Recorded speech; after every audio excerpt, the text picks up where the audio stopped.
Ficou legal o enquadro? Aqui, você me enxerga? Aqui, um pouquinho mais pro lado. Tranquilo. Ah, tá bom. Fala galera da Oficina do Estudante, tudo bem? Eu sou o professor Felipe, de História, e hoje vou dar mais uma dica para vocês. Hoje a dica de História é sobre a abolição da escravidão no Brasil. Hoje trataremos das leis abolicionistas, como o Estado brasileiro tratou de acabar com a escravidão, qual foi o processo que levou ao fim do tráfico de escravos e, consequentemente, o fim da escravidão. Aqui eu aponto para vocês que a abolição da escravidão no Brasil foi um processo lento e gradual. Por que um processo lento e gradual? Por dois motivos. Primeiro, não havia a possibilidade de uma substituição repentina dos escravos. Não havia a possibilidade de você substituir os escravos que estavam nas lavouras por outros trabalhadores. Além disso, havia uma pressão muito forte da Inglaterra para que o tráfico de escravos fosse eliminado. A Inglaterra tinha um claro interesse na eliminação do tráfico de escravos porque visava conquistar mais mercado consumidor e também dominar o continente africano. Para que isso acontecesse, seria necessário também acabar com o poder dos traficantes de escravos. Bom, o Estado brasileiro tinha que lidar com vários interesses e com várias pressões. A pressão dos proprietários de terra e também a pressão da Inglaterra, que era a principal parceira comercial do Brasil. Para fazer a abolição de escravos, também sem pagar uma indenização repentina aos proprietários, havia necessidade de você fazer essa abolição lenta e gradual, ou seja, aos poucos. E assim foi feito. A primeira lei abolicionista é a chamada Lei Barbacena, a primeira lei nacional, lei de 1831. Essa lei proibia terminantemente o tráfico interatlântico de escravos, ou seja, era proibida a chegada de escravos vindos da África. Só que essa lei ficou conhecida como Lei para Inglês Ver. Por quê? Lei para Inglês Ver porque o Brasil acabou cedendo à pressão da Inglaterra, cria uma lei abolicionista, mas não fiscaliza a entrada de escravos africanos. Então, ao mesmo tempo que existe a lei para a proibição da chegada de escravos, não há uma fiscalização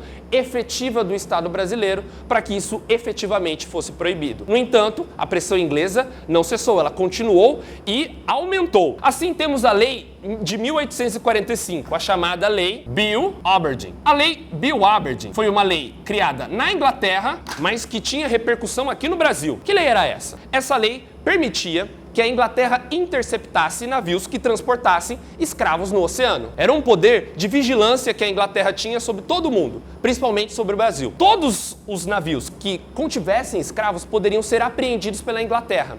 E os comandantes seriam processados pelo Estado inglês e poderiam até mesmo ser presos. Os comandantes, para fugir da vigilância inglesa, muitas vezes jogavam os escravos no mar para se livrar de todo e qualquer vestígio deixado pelo tráfico de escravos. Porém, a lei que proíbe terminantemente o tráfico de escravos é a lei de 1850, a chamada Lei Eusébio de Queiroz. Lei Eusébio de Queiroz. Essa lei, assim como a lei de 1831, proibia também terminantemente o tráfico interatlântico, só que com uma diferença. O Estado brasileiro fiscalizava, de fato, a entrada de escravos vindos da África. Ou seja, qual é a grande diferença entre a lei de 1850 e a lei de 1831? Essa lei de 1850, ela teve um efeito prático. O Estado brasileiro fiscalizava a entrada, a chegada de escravos vindos da África. A partir daí, eu tenho como consequência um aumento substancial no preço dos escravos. Esses escravos eles ficam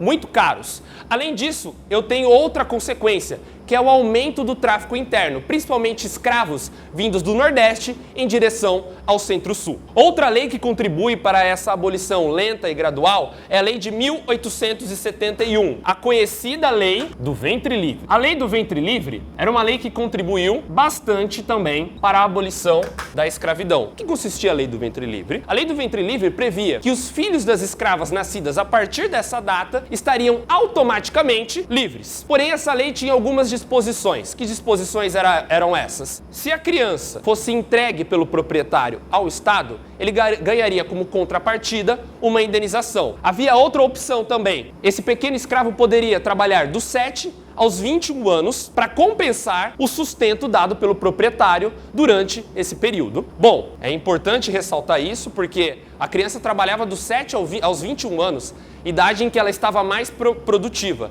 Assim, o proprietário de escravos não teria tantos danos, já que ele necessitava dos escravos para trabalhar nas lavouras. Mais um passo para a abolição da escravidão é a lei de 1885, a chamada Lei dos Sexagenários.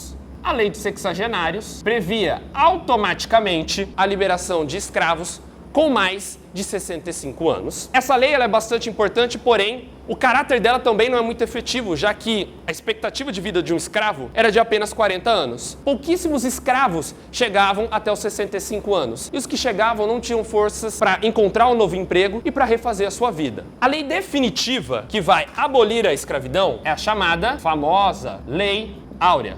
A lei de 1888, a Lei Áurea, coloca fim a muitos anos de escravidão em que o Brasil enfrenta. A Lei Áurea, assinada pela princesa Isabel, acabou abolindo todos os dispositivos anteriores e consagrando a liberdade dos escravos. Porém, essa lei foi bastante polêmica. Por quê? Essa lei, ela contrapunha dois princípios. O princípio da liberdade, importante para os escravos, e o princípio da propriedade dos donos dos escravos. O que seria mais importante? A liberdade dos escravos ou a propriedade dos donos dos escravos? A princesa Isabel, com a lei de 1888, ela consagra o princípio da liberdade.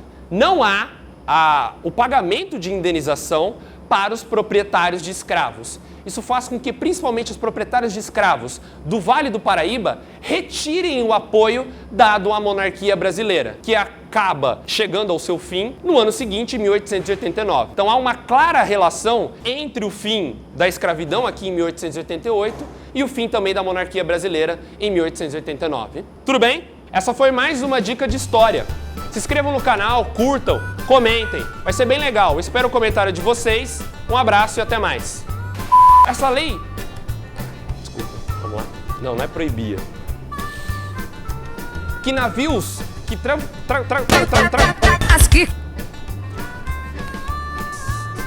princípios